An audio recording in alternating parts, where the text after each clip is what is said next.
Assalamualaikum warahmatullahi wabarakatuh. Waalaikumsalam warahmatullahi wabarakatuh. Hadis ketiga.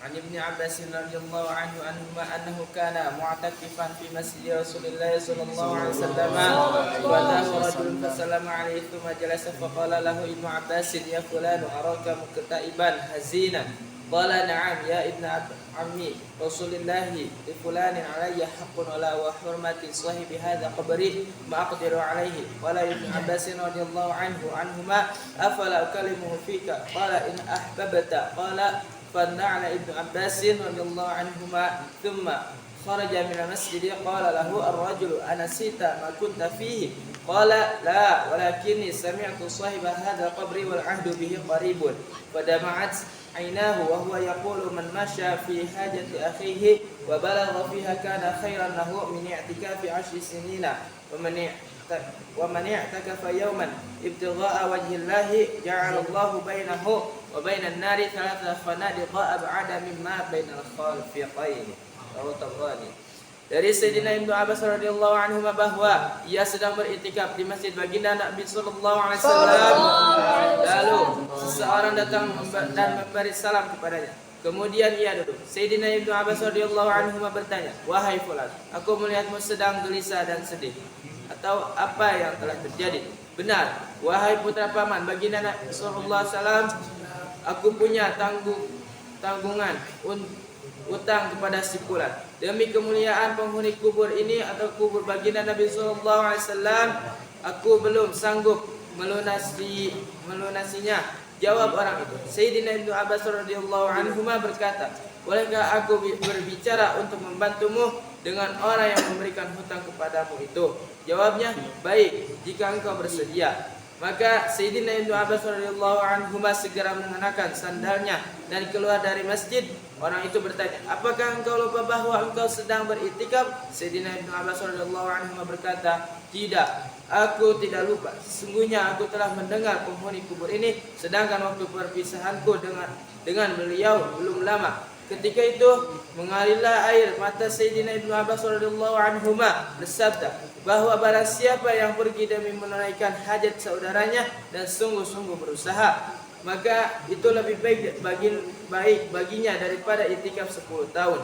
Barang siapa itikaf sehari karena mengharap ridha Allah, maka Allah Subhanahu wa taala akan menjauhkan antara dirinya dan api neraka sejauh 3 parit. Jarak keduanya lebih jauh daripada jarak bumi dan langit. Hadis Al-Qur'ani. Faedah terdapat 2 masalah yang dapat disimpulkan dari hadis tersebut. Pertama, pahala itikaf 1 hari adalah akan dijauhkan oleh Allah Subhanahu wa taala dari neraka jahanam sejauh 3 parit. Jarak 1 parit itu lebih jauh daripada jarak antara langit dan bumi. Bertambah hari itikaf seseorang, maka akan bertambah pula pahalanya. Di dalam kitab Kashful Ummah Allamah Rani rahmatullah alaih meriwayatkan sebuah hadis bahwa baginda Rasulullah sallallahu alaihi wasallam bersabda, barang siapa beriktikaf 10 hari pada bulan Ramadan, maka baginya pahala 2 haji yang digunakan untuk salat berjamaah tanpa berbicara dengan sesiapapun kecuali salat sunnah dan membaca Al-Quran. Maka Allah SWT akan membangunkan baginya sebuah istana di surga. Keduanya, menunaikan hajat sesama muslim itu lebih utama daripada 10 tahun iktikaf. Atas dasar inilah Sayyidina Ibnu Abbas radhiyallahu anhu meninggalkan iktikafnya karena ia masih bisa menggantinya dalam waktu yang lain. Para ahli tasawuf berkata bahwa Allah SWT sangat menghargai hati yang remuk redam, melebihi penghargaannya kepada yang lain. Oleh sebab itu, banyak hadis yang memperingatkan agar kita berhati-hati dari doa buruk orang yang dizalimi karena hati mereka sedang remuk redam. Apabila baginda Nabi sallallahu alaihi wasallam mengangkat seseorang pejabat di suatu wilayah, maka di sela-sela nasihatnya beliau akan mengatakan, "Wattaqi da'watal mazlumi." Takutlah terhadap doa buruk orang yang dizalimi. Hindarilah doa buruk orang dizalimi karena doanya akan dikabulkan oleh Allah tanpa ada yang bisa menghalangi. Ada sesuatu hal penting yang mesti diperhatikan di sini, bahwa orang yang beritikaf akan batal bila meninggalkan masjid sekalipun untuk menolong saudara muslimnya. Apabila itikaf tersebut adalah itikaf wajib, maka mengqadanya juga wajib.